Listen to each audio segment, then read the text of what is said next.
नमस्कार दोस्तों, कैसे हैं आप सभी लोग। उम्मीद करता हूँ आप सभी लोग अच्छे होंगे। आज मैं आपके सामने फिर एक ऐसी कहानी लेकर आया हूँ जो कि एक अविश्वसनीय कहानी है, जिस पर विश्वास करना मुश्किल हो जाता है। ये कहानी एक ऐसे शख्स की है जिसको इंग्लैंड की सरकार 3 बार फांसी के फंदे पर लटकाती है। उसके बावजूद वो जो बंदा था वो बच जाता है और उसकी मौत नहीं होती। अब सोचो कि किसी व्यक्ति को कोई सरकार 3 बार फांसी के फंदे पर लटकाए, उसके बाद वो बच जाए।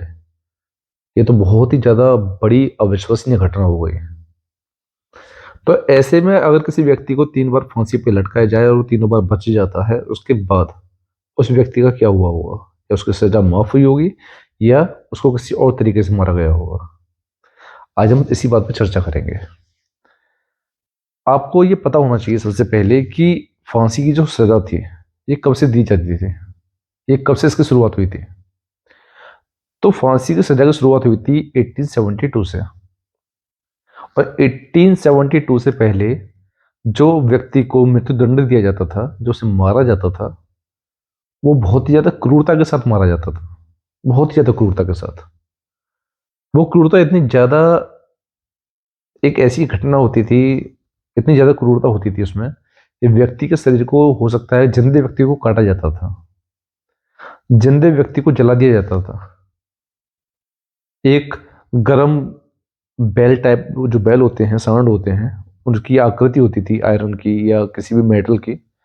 तो उसके अंदर, व्यक्ति को अंदर डाल के, उसको बंद करके, लॉक करके, उस सांड की आकृति को, जो बैल होता था उसकी आकृति को बंद कर देते थे। और फिर उसको भट्टी के ऊपर रख देते थे। और सोचो यार, कितनी ज्यादा दर्दनाक और भयंकर मौत होती थी पहले। फिर जैसे जैसे समय बीतता गया, समय बीतने के साथ में आपका, लोगों के अंदर थोड़ा दया भाव आया। उन्होंने सोचा कि व्यक्ति को इस तरीके से मारा जाए जिससे उसको थोड़ा दर्द, जो है उसकी जो पीड़ा है, वो थोड़ी सी कम हो जाए। तो 1872 में इस चीज का आविष्कार किया कि व्यक्ति को फांसी के फंदे पे लटकाया जाएगा, रस्सी उसकी गले में डाली जाएगी। और रस्सी उसके गले में डालने के बाद में व्यक्ति के शरीर में, मतलब व्यक्ति के गले में रस्सी का फंदा डालकर, और उसको लकड़ी के एक गेट पर खड़ा कर दिया जाता था, जो दरवाजा होता उसके ऊपर। तो जब लकड़ी के दरवाजे पर से खड़ा करते थे और व्यक्ति गले में फंदा डालते थे, तो एक जो जल्लाद आता था वो खटका खींचता था। खटका खींचने से वो गेट इस तरीके से खुल जाता था और व्यक्ति लटक जाता था और उसको फांसी हो जाती थी। तो ये चीज हुई थी 1872 में। तो आज की जो कहानी है, वो एक ऐसे व्यक्ति की है जिसको 3 बार फांसी के फंदे पर लटकाया जाता है, लेकिन एक अविश्वसनीय तरीके से, भगवान की कृपा से वो बच जाता है। एक व्यक्ति था जॉन ली। जॉन ली जो व्यक्ति था, इंग्लैंड में रहता था और उसकी एक जॉब लग गई नेवी में। जब वो नेवी में जॉब कर रहा था, उस दौरान उसके ऊपर चोरी का इल्जाम लगता है। जब उसके ऊपर चोरी का इल्जाम लगता है तो उसको वहां की सरकार जो है, नेवी से निकाल देती है और जेल भेज देती है। जेल से आने के बाद जॉन ली थोड़ा सा परेशान हो गया, उसने नेवी में फिर दोबारा से नहीं जाने का फैसला किया। तो इंग्लैंड में ही एक गांव था, वहां पे एक अच्छी खासी रईस महिला, पैसे वाली महिला रहती थी, जिसका नाम था एमा एनी काइसे। तो वो एमा एनी काइसे के पास जाता है और उसके घर नौकरी करना शुरू कर देता है। एमा एनी काइसे के घर में पहले से भी 3-4 नौकर रहते थे, जो उसके घर काम करते थे। तो वो जॉन ली को भी अपने घर काम पर रख लेती है। जब वो जॉन ली को अपने घर काम पर रख लेती है, तो जॉन ली उसका विश्वास जीत जाता है। तो एक समय आता है 15 नवंबर 1884 का, 1884 को। 15 नवंबर 1884 को सुबह सुबह लोग देखते हैं आसपास के कि एमा के घर में काफी धुआं उठ रहा है। लोग भागकर वहां पहुंचते हैं तो वो देखते हैं कि सामने एमा की लाश पड़ी हुई है, जिसका गर्दन वगैरह कटी हुई है, और उसके घर में आग लगी हुई है। वो तुरंत पुलिस को कॉल करते हैं, पुलिस वहां मौके पे पहुंचती है। जब पुलिस वहां मौके पे पहुंचती है तो पूरे घर की तलाशी होती है, तो दूसरे कमरे से जॉन ली जो था वो बरामद होता है। जॉन ली के हाथ पे भी एक कटे हुए का निशान था। अब वो कटे हुए का निशान कैसे पहुंचा, ये कोई नहीं जानता कि उसके हाथ पे जो कट का निशान था वो कैसे लगा।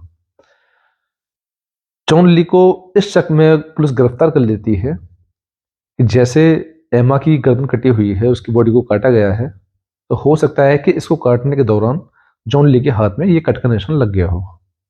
जॉन ली को वो पुलिस गिरफ्तार कर लेती है और गिरफ्तार करने के बाद में उससे काफी कड़ाई से पूछताछ करती है। तो हर बार जॉन ली एक ही बात कहता है कि ये मर्डर मैंने नहीं किया है। लेकिन उस समय पे क्या होता था कि पहले कोई फोरेंसिक डिपार्टमेंट नहीं था, फिंगरप्रिंट के कोई डिपार्टमेंट ऐसे नहीं थे जो पहले फिंगरप्रिंट की जांच होती हो। उस समय पर काफी पुरानी बात है, 84 की बात है, 1884 की। तो उस समय पे फिंगरप्रिंट जो थे उसको चेक नहीं किया जा सकता था, कोई फोरेंसिक टीम नहीं थी, कोई फोरेंसिक डिपार्टमेंट नहीं था, तो उनको भी चेक नहीं किया जा सकता था। परेशानी होती है सब लोगों को कि कैसे इसकी जांच की जाए। लेकिन फिर आदमी के मन में एक चीज आती है, पुलिस के मन में, कि जब जॉन ली उसके घर से बरामद होता है, उसके घर में, एमा के घर में जिस टाइम उसका मर्डर होता है, जब पूरी पब्लिक आती है, तो जॉन ली के अलावा पूरे घर में और कोई नहीं होता, और फिर उसके हाथ में कटे हुआ निशान भी है। तो वो इस चीज में जॉन ली को मुलजिम साबित कर देती है और उसके खिलाफ चार्जशीट लगा देती है। और जॉन ली पूरे इस कार्रवाई के दौरान हर बार ये कहता रहता है कि मैं बेकसूर हूं, मैंने इसका मर्डर नहीं किया है। पुलिस चार्जशीट लगाती है और कोर्ट में उसको पेश कर देती है। तो जिसने कोर्ट में जब उसकी गवाही होती है, तो उस टाइम भी यही था कि जॉन ली बार बार एक ही बात कह रहा है कि मैंने मर्डर नहीं किया और मैं बेगुनाह हूं। लेकिन जो सारे सबूत उसके खिलाफ जा रहे थे, तो जॉन ली को फांसी की सजा सुना दी जाती है। जॉन ली काफी परेशान था, बार बार एक ही बात कह रहा था कि मैंने ये मर्डर नहीं किया, और अगर मैंने ये मर्डर नहीं किया है तो आप मुझे फांसी पे चढ़ा रहे हो, लेकिन भगवान मुझे जरूर बचा लेंगे। ये बार बार जॉन ली के शब्द थे।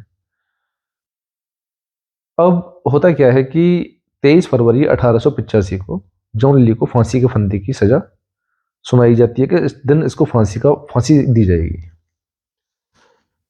तो जब भी किसी व्यक्ति को फांसी दी जाती है, तो उससे पहले एक रिहर्सल होता है। जो अभियुक्त तो होता है, सेम उसकी कद काठी का एक डमी तैयार किया जाता है, उतना ही वजन का, और फिर उसको उस फांसी के फंदे पर लटका कर पूरा रिहर्सल होता है, जिससे बाद में कोई परेशानी ना पैदा हो। जैसा डमी तैयार होता है, डमी का साथ रिहर्सल होता है, और जब वो रिहर्सल होता है तो वो सक्सेस हो जाता है। अब जॉन ली को वहां लेकर आते हैं। जॉन ली के गले में, मतलब उसके चेहरे पर काला कपड़ा लगाता है, काला कपड़ा उससे उसके चेहरे को ढक देता है जल्लाद, और ढकने के बाद उसके गले में डालता है फांसी का फंदा। जॉन ली इस वक्त उस दरवाजे पे खड़ा है, जो लकड़ी का दरवाजा है, उसके चेहरे पर काले कपड़ा ढका हुआ है, और उसके गले में फांसी का फंदा डाल दिया जाता है। नंबर आता है कि अब जो जल्लाद है वो खटका खींचेगा, दरवाजा खुलेगा, और जॉन ली फांसी के फंदे पर लटक जाएगा और हमेशा के लिए मर जाएगा। तो ऐसे में वहां पर कोर्ट के भी लोग होते हैं, पुलिस के अधिकारी होते हैं, जेलर होते हैं, सभी लोग मौजूद थे।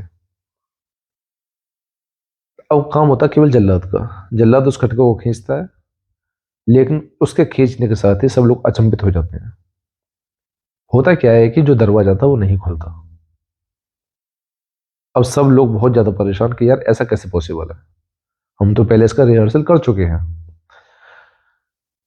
कोई नहीं, उसके गले से फांसी का फंदा निकाला जाता है जॉन ली से। लेकिन अभी उसका चेहरा जो था वो ढका हुआ था। उसको साइड में धीरे से लेकर जाते हैं। लेकर जाने के बाद में आपस में एक दूसरे से इशारे से बातें कर रहे हैं, जिससे जॉन ली ना सुन ले। एक बार दोबारा से फिर रिहर्सल होता है, फिर डमी को लेकर आते हैं। डमी को लेकर आने के बाद में दोबारा से उसका रिहर्सल किया जाता है, पूरा वही तरीका। इस बार खटके ने काम किया, दरवाजा खुल गया, और जो डमी था वो लटक जाता है फांसी के फंदे पर। फिर धीरे से जॉन ली को बुलाया जाता है, उसके गले में फिर फंदा डालते हैं, और फिर जल्लाद अपना काम करता है, फिर खटका खींचता है। इस बार भी दरवाजा नहीं खुलता। दरवाजा नहीं खुला। अब तो सब लोग परेशान हो गए, क्योंकि उस वक्त एक कानून ये भी था कि अगर किसी को फांसी के फंदे पर 3 बार लटकाया जाए, उसके बाद वो बच जाए, तो उसकी जो सजा है वो माफ हो जाएगी। अब ये काम 2 बार हो चुका था। जब दूसरी बार में भी ये काम नहीं हुआ, तो वो दोबारा से जॉन ली को हटाते हैं वहां से, फिर एक बार दोबारा से रिहर्सल किया जाता है सबकी देख रेख में। फिर दोबारा से डमी को फांसी पे लटक जाता है और सब लोग ये निश्चित थे कि हो सकता है कि इस बार मतलब पूरी तरीके से जॉन ली को फांसी हो जाएगी। जॉन ली को लेकर आते हैं, जॉन ली के साथ में फिर उसके गले में फंदा डालते हैं, फिर खटका खींचते हैं, लेकिन इस बार फिर दोबारा से दरवाजा नहीं खुलता। अब सब लोग काफी परेशान थे, उनके कुछ भी समझ में नहीं आ रहा था। तो वहां का जो जेलर था वो क्या काम करता है कि जॉन ली को फिर दोबारा उसी सेल में डाल देता है जिस सेल में वो पहले से बंद था। सब लोग कोर्ट जाते हैं, जज जो थे सब परेशान थे कि अब क्या किया जाए।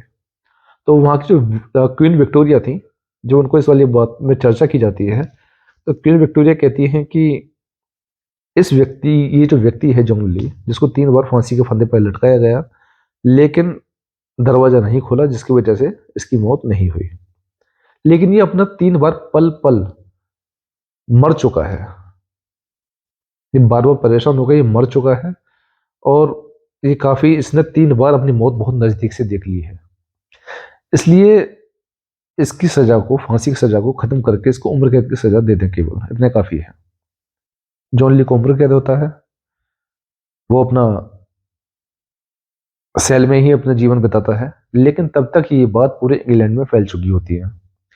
तो पूरी इंग्लैंड की पब्लिक के लिए जो जॉन ली था वो एक हीरो साबित हो जाता है, एक हीरो के रूप में उभर कर आता है कि एक इंग्लैंड में ऐसा भी व्यक्ति है जिसको इंग्लैंड की सरकार 3 बार फांसी के फंदे पर लटकाती है, लेकिन वो तीनों बार बच जाता है और वो एक हीरो बन जाता है।